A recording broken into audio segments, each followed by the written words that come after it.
ஆண்டவரும் இரட்சகருமாய் இருக்கிற இயேசு கிறிஸ்துவின் நாமத்தினாலே உங்கள் யாவரையும் வாழ்த்துகிறேன்.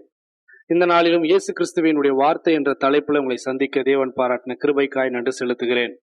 இப்படியாக வேதம் சொல்லுகிறது. ரோமர் 2:7 சோர்ந்து போகாமல் நற்கிரிகளை செய்து மகிமையும் கனத்தையும் அழியாமையும் தேடுகிறவர்களுக்கு நித்திய ஜீவன் உண்டு என்று சொல்லி, ஒரு நாள் கொரோனா காலத்துல நாங்க கிட்டத்தட்ட 20 கிலோமீட்டர் தூரம் அந்த வண்டியில அரிசி இல்லாம இருக்கிறாங்க, எண்ணெய் இல்லாம இருக்கிறாங்க, ரொம்ப கஷ்டப்படுறாங்கன்னு சொல்லி நாங்க ஒரு நல்லது செய்யணும்னு சொல்லி நானும் என்னுடைய நண்பரும் ஒரு 2 வீலர்ல 20 கிலோமீட்டர்ல இந்த பொருளை நாங்க எடுத்துட்டு போறோம்.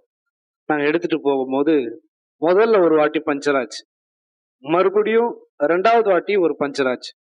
எங்க மனசு ரொம்ப சோர்ந்து போச்சு. சரி, நாங்க சொன்னோம் நாங்க போக வேண்டிய இடத்துக்கு அந்த நபருக்கு கால் பண்ணி கொஞ்சம் வந்து வாங்கிக்கோங்கன்னு சொல்லி.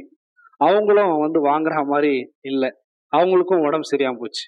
அப்போ எங்களுக்குள்ள ஒரு கஷ்டம் என்னன்னா, நாங்க நல்லது தானே செய்ய போறோம், நாங்க நன்மை தானே செய்ய போறோம், ஏன் இப்படி ஒரு சோர்வு வரணும்னு சொல்லி. அப்போ இந்த வசனம் தான் சொல்லுது, சோர்ந்து போகாமல் நற்கிரியைகளை செய்து. அப்போ நம்ம நற்கிரியைகளை செய்யும் பொழுது சோதனை வரும். நான் இதை பார்க்குற நீங்களும் யோசிப்பீங்க, நானும் நிறைய நல்லது செஞ்சிருக்கேன் பிரதர், எனக்கு நிறைய சோதனை வந்திருக்குன்னு. அது உண்மைதான். ஆண்டவராகிய இயேசு கிறிஸ்து அவர் நன்மை செய்யும்படி நன்மை செய்கிறவராக சுற்றி திரிந்திருக்கிறார். அவருக்கும் சோர்வுகள் வந்ததுதான். ஆனா பிதா அவரை பலப்படுத்தினால, பிதாவோடு அவர் இணைந்ததுனால ஆண்டவர் அவரை கைவிடவில்லை. அதுபோல நாமளும் ஆண்டவருக்காக, மனுஷர்களுடைய ஒரு ஆதாயத்துக்காக இல்லாம ஆண்டவருக்காக நம்ம செய்யும் பொழுது அந்த சோர்வுலையும் நமக்கு ஒரு கிடைக்குது. அதுதான் மகிமை, கனம், அழியாமை. இதை தேடுகிறவர்களுக்கு தான் நித்திய ஜீவனம் உண்டாகுது. ஆகவே இந்த காலை வேளையில நீங்களும் சோர்ந்து போகாம நற்கிரியைகளை செய்து பாருங்க. கர்த்தர் உங்களுக்கு மகிமையும் கனத்தையும் அழியாமையும் நிச்சயமா தருவார். ஜெபிக்கலாம்.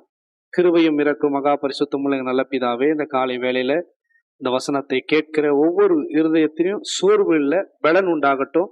சோர்வு வந்தாலும் அதை ஜெயித்து நற்கிரியைகளை செய்யட்டும். நற்கிரியைகள் மாத்திரமல்ல, மகிமையும் கனத்தையும் அழியாமையும் தேடட்டும்.